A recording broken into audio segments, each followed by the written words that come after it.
Living Local Carolina with Katie Turner. Local trends, shopping, dining, and more. This is Living Local Carolina. This segment is brought to you by Benjamin Franklin Plumbing.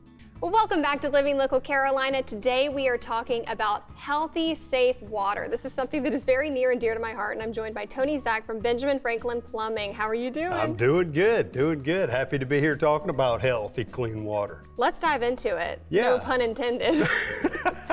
There you What go. do we have right here? We got this Mac Daddy unit. Yeah, What is so it? this is a whole house carbon filter, right? Okay. And this is going to remove all the chlorine or chloramines found in your drinking water supplied by the utility, right? So this is usually for municipal water, city, county water like Grand Strand Water and Sewer, or your municipality of the locality you live in.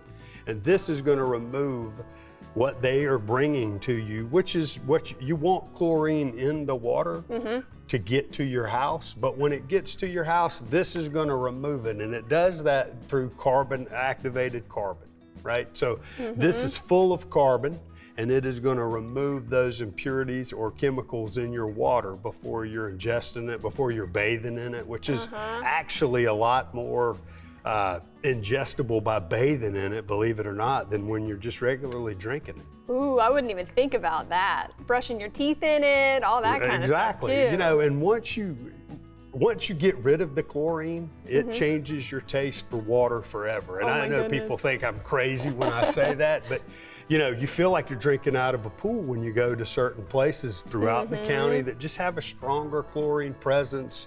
It may be they're closer to a treatment facility or what have you, but it's amazing how much chlorine or chloramines are in the water today.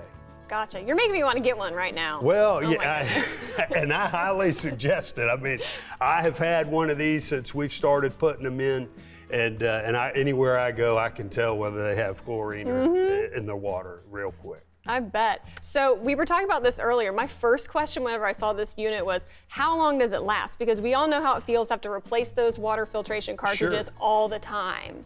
Right, and the great thing about this is, so this unit right here is 500,000 gallons, 500,000 gallons of water. Average consumer on the heavy end would be 5,000 gallons of water a month, maybe. Right, so this is going to last you 7 to 10 years very easily. And the good thing is when you do need to replace this, all we're doing is taking this contraption here off the head, and we're taking the old carbon out. We're putting new carbon in. So it's not like you're buying a brand new filter even in 10 years. You have this. It's made out of, it's a fiberglass body, and that's a lot less expensive than putting the whole unit back in. So these are very cost effective. You're not buying bottled water anymore. This is going to do your ice maker as well. This is going to do the entire house, right? So if you're buying those filters in your refrigerators and for your ice maker, it's really going to add up quick to pay this unit back because you're not replacing those all the time. The activated carbon in here is excellent. It's going to do a great job for you. Okay, so we also have this itty bitty one right here in comparison to that one. Right, well, you know what I'm so excited about this unit right here is this takes the place of an RO. Not quite. So a reverse osmosis system takes out 99.9% of the impurities in your water. But it also takes a lot of room underneath your kitchen sink. And a lot of people don't like giving up that room underneath their kitchen sink. You've got to have a storage tank, you've got a 3-filter system. All of a sudden you have no room. This is a single filter that will remove 99.8% of impurities in your water. And that's why we're so excited about this, because we don't have to have a storage tank and we're not cutting down on the flow of your water. So we're real excited about this. They're finishing up the filter now, so we're taking pre-orders on this. All right. And if you're interested in this, you can call us at 843-213-6611, or you can find us online at benjaminfranklinmb.com.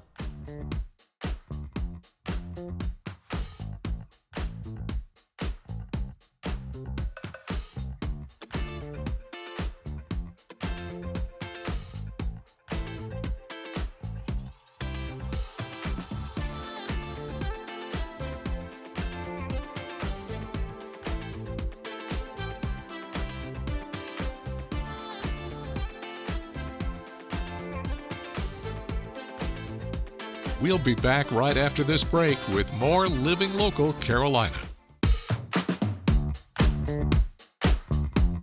Well, welcome back to Living Local Carolina. We got a hot topic today. Hot and cold, how to keep dogs nice and cool or warm and toasty. That's right. Joyelle, how are you doing? I'm good, thank you, Katie. Thank you for stopping by today. Yes. Give me some tips. Sure. So right now, as you know, we are in a heat wave. So it's very, very hot for our dogs. So primarily, you need to pay attention to how hot the ground is. When the temperature is around 80 degrees, your asphalt is about 115. Not fun. Not fun at all. So what that actually can do is to burn blisters on the bottoms of your dog's feet.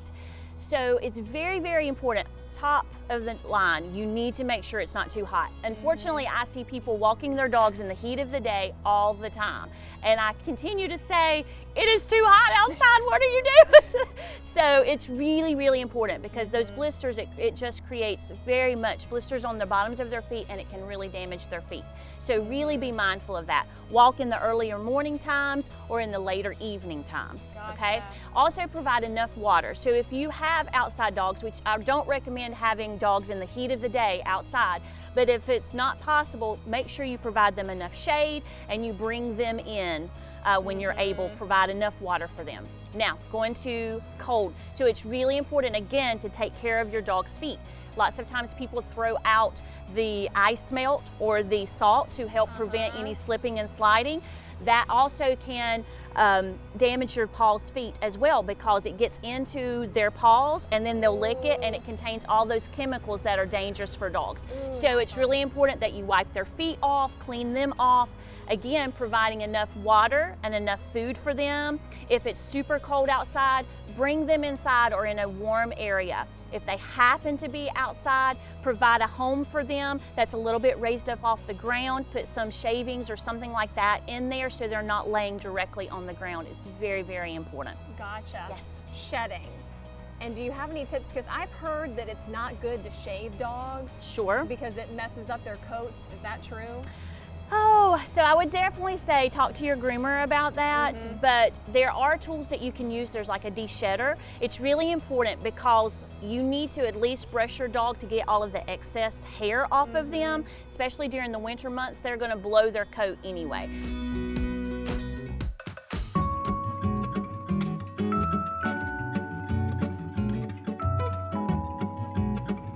Well, welcome back to Living Local Carolina. If you're looking for something to do this holiday season and you love music, well, don't I have a treat for you today? I'm joined by Dedrick. How are you doing? I'm well. How are you? I'm doing great. I want to know a little bit more about the auditorium itself. You said it's a historic auditorium. Well, the building, built 1908, it was a part of the original Winyah High School in Georgetown. That high school burned, and subsequently, well, it was already in place, a plan to create Georgetown, which was a merger of Howard High School and Winyah. There were some folk who were from town, led by, Miss Cribb, who was a secretary at Winyah High School, and a band of folk got together to save the auditorium, turned it into a nonprofit, and all these years later, we are now putting on live musical performances and open as a hub to the community. That's fantastic. Thank you. And people can enjoy it for years to come, too. People can enjoy it. We work to preserve the building, number one, and then to bring live musical performances that can foster cultural arts in our community. Cool. Anything in store that you can tell me about 2024? We're planning a great 2024, but what Okay. you can do is stay up with us on all of our social media platforms, Okay. Facebook, Instagram, and check our website, winyahauditorium.org. Perfect. Is there anything else that I need to know? Well, we would like for as many people that is able to attend our shows.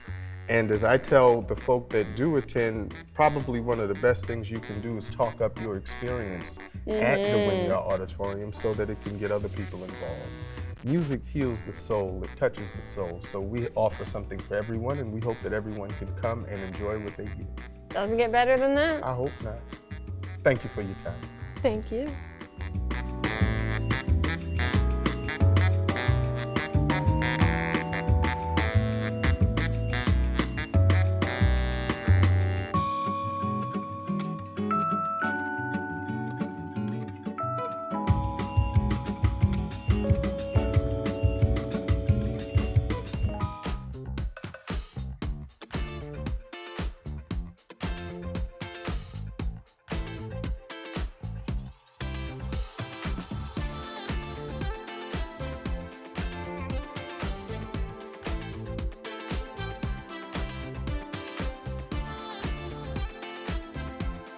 We'll be back right after this break with more Living Local Carolina.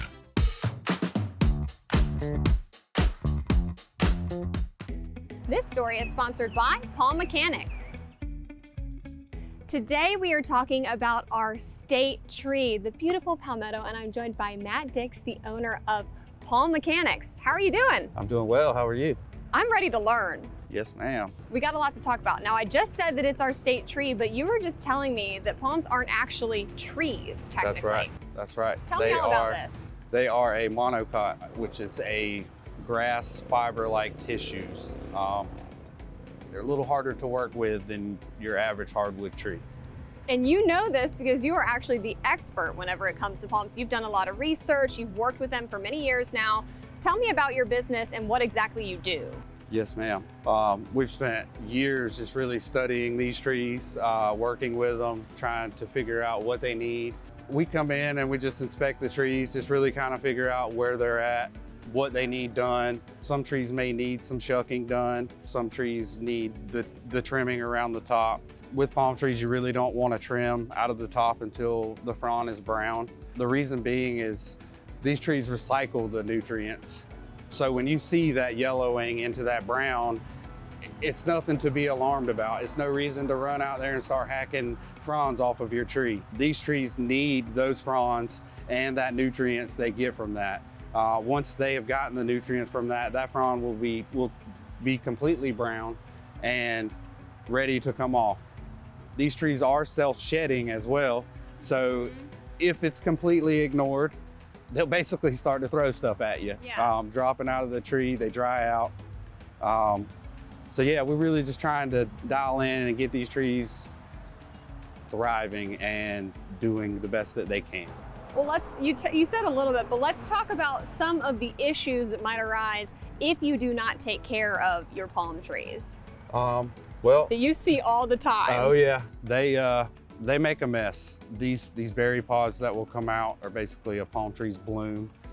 They drop all over pool decks, all over the top of your cars, concrete, they'll stain up. The boots falling and shedding off of the bottom can be a hazard walking under. Keep in mind that all of these parts and pieces that are falling off of the tree are because they are dried out. The tree no longer needs them. And with them being dried out, they are now a fire hazard. They can catch on fire extremely easy. So that's something to keep in mind.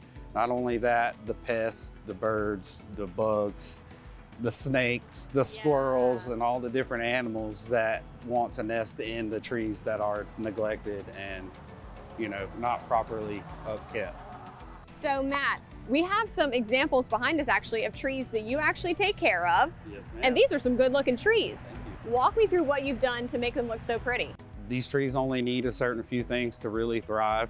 And we use a slow release fertilizer that basically feeds the tree for a couple of months at a time versus just putting something out that just instantly gives it a punch. With these palm trees, nothing happens very fast.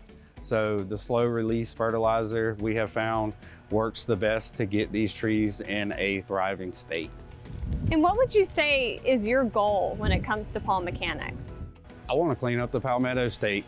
It's on our state flag, it's Florida state flag. They're neglected. They're just not many people out there that are focused on palm trees, what they need and what they're doing. We are here to help with just getting them right, and just so people can just sit back and enjoy their little slice of paradise.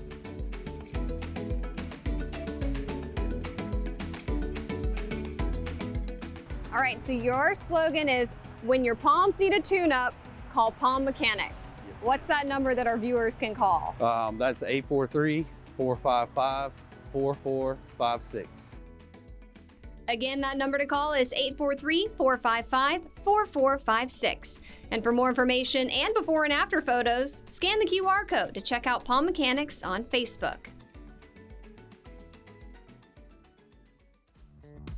Don't forget to like our page on Facebook and follow us on Instagram and Twitter. How to use the QR code. Just open the camera app on your smartphone, iPad, or tablet. Point your device at the QR code so the QR code appears on your screen. Your device will recognize the QR code and show you a notification. Click that notification and you'll come to our website.